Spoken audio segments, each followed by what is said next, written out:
લોકમત ન્યૂઝમાં આપનું સ્વાગત છે। વડોદરા શહેરના છાણી જકાતનાકા વિસ્તારમાં પ્રસાર થતી નર્મદા કેનાલમાં ગાબડું પડતા સ્થાનિક રહીશોમાં ચિંતાનો માહોલ જોવા મળી રહ્યો છે।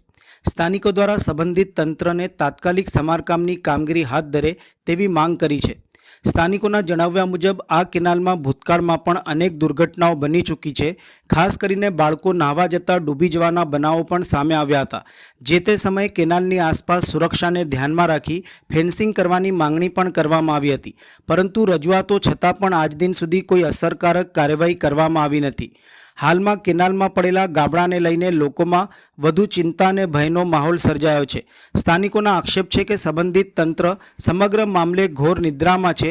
ચોમાસા પૂર્વે જો ગાબડાનું સમારકામ નહીં કરવામાં આવે તો ટીપી 13 વિસ્તારમાં આવેલા રહેણાંક વિસ્તારોમાં પાણી ઘૂસવાની શક્યતા ઊભી થઈ શકે છે તેવી ભીતિ પણ વ્યક્ત કરવામાં આવી રહી છે।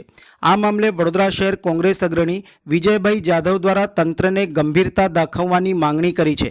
તેમણે કેનાલમાં પડેલા ગાબડાનું તાત્કાલિક સમારકામ કરવામાં આવે તેમજ ભવિષ્યમાં અકસ્માતો અટકાવવા કેનાલની આસપાસ મજબૂત ફેન્સિંગની વ્યવસ્થા ઊભી કરવામાં આવે તેવી માંગ ઉઠાવી છે। નર્મદા કેનલ કે જે ટીપી 13માંથી વહી રહી છે, એ કેનલ પર એટલું મોટું ગાબડું પડ્યું છે।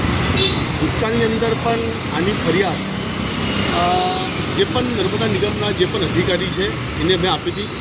સિગલીકર સાહેબ કરી છે, એમને આના સંદર્ભમાં અમે લેખિત ફરિયાદ પણ કરી હતી।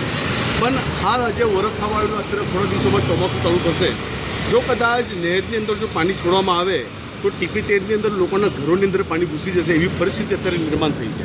સાથે સાથે તમને બીજી વાત કહું છું કે ટીપી 13ની અંદર જતી જે કે નર્મદા કેનલ છે, એ કેનલની અંદર ઘણીવાર બાળકોનો ડૂબીને મૃત્યુ થયા છે, જેના કારણે અમે જે તે સમયે પણ લેખિત રજૂઆતો કરી હતી કે આ કેનલને ફરીથી ફેન્સિંગ કરો। પણ વિસ્તારના જે પણ નેતાઓ છે, પછી કોઈ કોર્પોરેટર હોય, ધારાસભ્ય હોય કે સાંસદ હોય, ખરેખર એમની ક્યાંક આંખ ખૂલતી નથી એવું અમને ક્યાંક લાગી રહ્યું છે।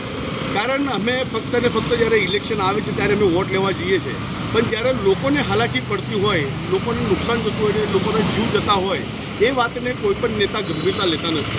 અમારા જેવા અત્યારે તમને કહી દઉં કે લાસ્ટ ટાઈમ 2 વર્ષ પહેલાં મેં અને અમારા જે પણ સાથી મિત્રો છે એમના થકી નર્મદા કેનાલ જે પણ અધિકારી છે, છાણી જકાતનાકા બેસે છે, એમને આવેદનપત્ર પણ આપ્યું હતું કે આ કેનલોની અંદર ઘણા બધા અકસ્માતો થાય છે, બાળકો ડૂબીને મરે છે, તો એને ફેન્સિંગ કરો। પણ અત્યાર સુધી એ પણ માંગ પૂરી કરવામાં નહીં આવી। એટલે આજે આ ચેનલના માધ્યમથી એક વાત કહેવા માંગીશ કે છાણી કેનલની અંદર જે ટીપી 13માંથી વહી રહી છે, જો કદાચ એનું સમારકામ વહેલી તકે ન થાય તો આવનારા ચોમાસાની અંદર જો લોકોના ઘરોની અંદર પાણી ઘૂસે એવી પરિસ્થિતિ નિર્માણ થઈ શકે છે।